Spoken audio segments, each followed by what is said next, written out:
लेकिन दो चीज़ें हमने इन एडिशन की हैं कल। एक ये है कि जितनी trade with India including to and from any third country through Pakistan has been suspended forthwith with immediate effect. और लास्टली पाकिस्तान की एयर स्पेस जो है, जिसके ज़रिए तमाम जो कमर्शियल फ़्लाइट्स इंडिया की owned and Indian operated airlines की वो क्रॉस करती थी, और ऑब्वियसली तकरीबन 2 घंटे बचते हैं जब आपने ट्रैवल करना होता है एयर ट्रैवल, तो उसको हमने पाकिस्तान की एयर स्पेस इन तमाम Indian owned and Indian operated airlines के लिए बंद कर दी है कल से। तो ये स्पेस जो है बंद हो गई है। तो मैं अर्ज़ करूं कि हमने डिप्लोमेटिकली पॉलिटिकल फैसले हो गए हैं। हमारा जो पार्लियामेंट्री या पॉलिटिकल है वो हम सब एक पेज पे हैं। अल्हम्दुलिल्लाह ये एक डेमोन्स्ट्रेशन है। मैं मशकूर हूँ एक दफ़ा फिर तमाम पॉलिटिकल पार्टीज़ का और लीडर ऑफ द अपोजिशन का कि उन्होंने मिल के हमारे साथ हमारी जो ड्राफ्ट था उसको खुले दिल से खंदा पेशानी से उस पर हमने म्यूचुअली उसको इम्प्रूव किया, उसको ड्राफ्ट किया जो फॉरेन ऑफिस ने initial draft as per practice पेश किया था। डिप्लोमेटिक मूवमेंट जो है वो जारी हैं। 26 कंट्रीज़ को जो कल इमीडिएटली अवेलेबल थी इंक्लूडिंग P5s, उनको फॉरेन ऑफिस ने फॉरेन सेक्रेटरी ने बुला के उनको ब्रीफिंग दी और उनको तमाम ये हालात से आगाह किया।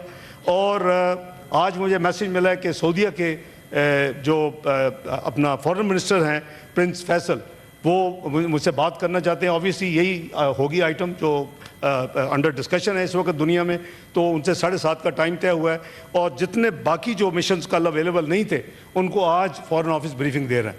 तो डिप्लोमेटिक फ्रंट पे भी देखिए हम हर लिहाज से अल्हम्दुलिल्लाह तैयार हैं और ये कैटेगोरिक अंडरस्टैंडिंग हमने दी है। कल उसके बाद हमने एक कौमी सलामती कमेटी के डिसीजन के मुताबिक एक प्रेस ब्रीफिंग भी की और ना सिर्फ ये फैसले शेयर किए बल्कि सेंटीमेंट्स भी बताए कि अगर पाकिस्तान की तरफ किसी किस्म की एडवेंचरिज्म का किसी को खाम ख्याली है तो वो भूल जाए। पाकिस्तान की आर्म फोर्सेस पूरी तरह तैयार हैं। देखें, अल्लाह ताला ने आपको एक न्यूक्लियर कुव्वत बनाया है, अल्लाह ताला ने पाकिस्तान को एक मिसाइली कुव्वत बनाया है। तो मैं समझता हूँ कि अल्लाह के फजल व करम से अगर खुदा न खास्ता किसी ने हमारी तरफ को मैली आंख से कोई कोशिश की तो उसको जवाब उसी तरह मिलेगा जैसे उनको माजी में जवाब मिला था। तो बेहतर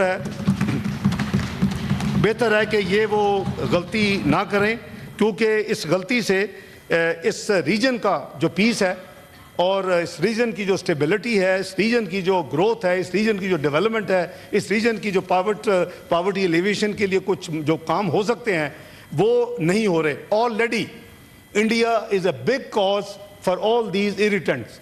एक सार्क का एक बड़ा अच्छा फोरम बना कई दिहाइयों पहले और उसको नॉन फंक्शनल सिर्फ एक मुल्क की वजह से हुआ।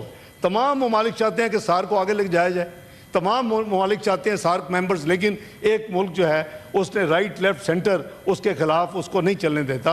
हालांकि दुनिया के ब्लॉक्स देख लें, इकोनॉमिक ब्लॉक्स, EU देख लें, आप SCO देख लें, आप आसियान देख लें, आप जितने ब्लॉक्स देखेंगे जो ब्लॉक्स बनते हैं तो उनकी वो म्यूचुअल बेनिफिट्स है। ये नहीं है किसी एक कंट्री को फ़ायदा हो रहा होता, लेकिन इस खित्ते का जो ब्लॉक है सार्क जिसे कहते हैं वो इन ममालिक को सिर्फ एक हटदर्मी की वजह से इस मुल्क की उसकी वजह से ही आगे नहीं जा रहा। इन हालात के पेश नज़र मैंने अपने दोस्तों से जो इनफॉर्मल मीटिंग थी उसमें मैंने अर्ज़ किया कि काबुल में वो किसी वक्त फिर मैं आपको पूरी तफसील अर्ज़ करूँगा। काबुल हमने 2021 के बाद जब से इंटरिम गवर्नमेंट आई है हाई लेवल जो एक विज़िट हुआ है वो मैंने 19 अप्रैल सैटरडे को एक दिन का विज़िट किया।